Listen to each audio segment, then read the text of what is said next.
stories. For me, I go back to the 6th grade in New Jersey. Yes, I'm a Yankee, I'm sorry. And thank you, win back. Getting ready to do the high school yearbook, we were asked to fill out a questionnaire. And one of the questions that we needed to answer was, what did you want to be in life? I'm in 6th grade, but there was no way I could answer any other way except for saying a future chef. I was in awe of my father. He was a closet chef, dubbed by my mother and I. He was a stockbroker by trade. But after going to work, he ripped out every article that he could find of a recipe, Bon Appetit, gourmet, whatever. And then he'd come home and 5,200 dirty pots and pans later, we had a restaurant-style meal. He would then go sit down with his cognac and his stogie and his Knicks game or Yankees game, and Mom would be watching Dynasty with his mound of dishes. And that's when I knew I didn't want to be a dishwasher. But my love of food emanated from him. You know, watching him do this day after day. My mother always said, literally, true quote, that you could turn in the kitchen into a walk-in closet for all I care. You know, Dad just had such passion for cooking. And he loved to nurture his family through food. I had my first job as at a restaurant chain called Friendly's, which is probably a hair classier than the Waffle House. Like a thumbs up. And, but in all honesty, you know, at a young age we learned things no matter what, good or bad, or wherever we worked. And I certainly learned how to cook fast, move fast, and I learned how to do a perfect egg. So thank God my restaurants aren't open for breakfast. But then around the time I turned 16, Dad asked me what I wanted for my birthday, and that was really easy. I didn't want anything unwrapped out of the box. I wanted to go to a restaurant in New York City called Lutte's. It was owned and operated by a gentleman and his wife, Andre Saltner and Simone. And I remember it like yesterday. It was a brownstone in New York City. Andre ran the kitchen, his wife Simone ran the front of the house.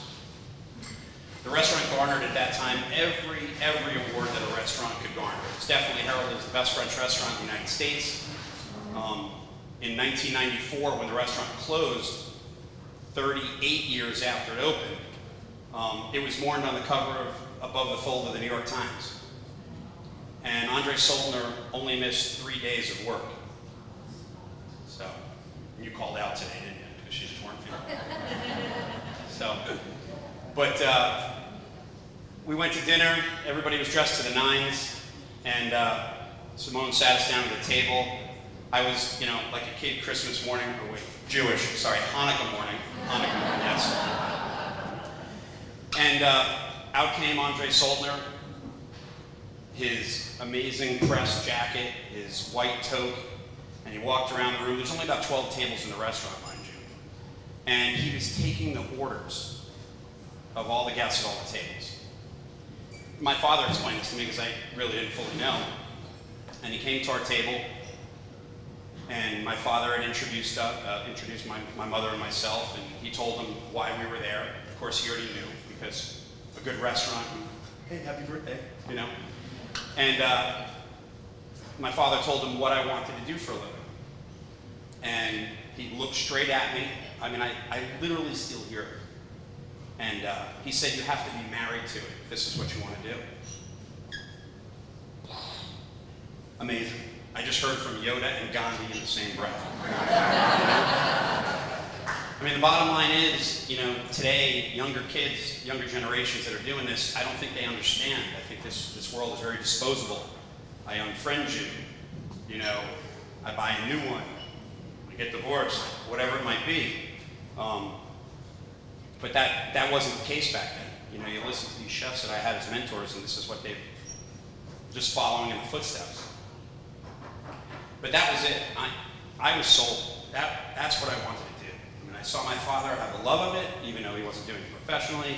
Here's a guy that's doing it professionally and ridiculously successful.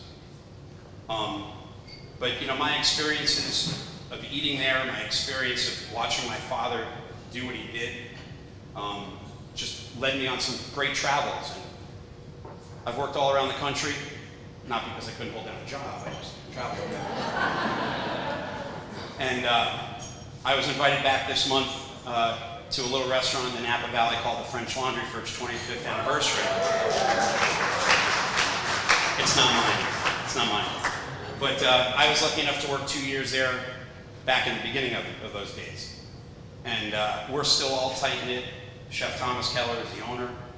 Obviously, he has exploded back to the day when there were only 11 of us working in the kitchen. But he had the same standard operating procedure that you nurture your employees, you nurture your guests. And seeing Andre do that, seeing my father do that, there's a sign that hangs up in both the restaurants that I manage. Rick Erwin's on Pelham Road, Eastside, and also our newest restaurant over at Saltwater Kitchen over at the Haywood Mall. And it's a simple quote from Maya Angelou. And it just simply says, people will forget what you said, people will forget what you did, but people will never remember how you made them feel.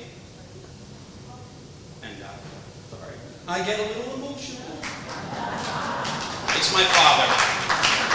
Because the bottom line is, this journey that I'm on, my father got on it with me. He wanted to cook. Just realized smarter than I was, there was more money in being a stockbroker than there was being a chef. But, my love of food is emanated through all these people, and the bottom line is, just last week, and I'm not looking for applause, I turned 49 years old. So from 6th grade yearbook to 49 years old, I'm married to it. So, don't cook, make reservations.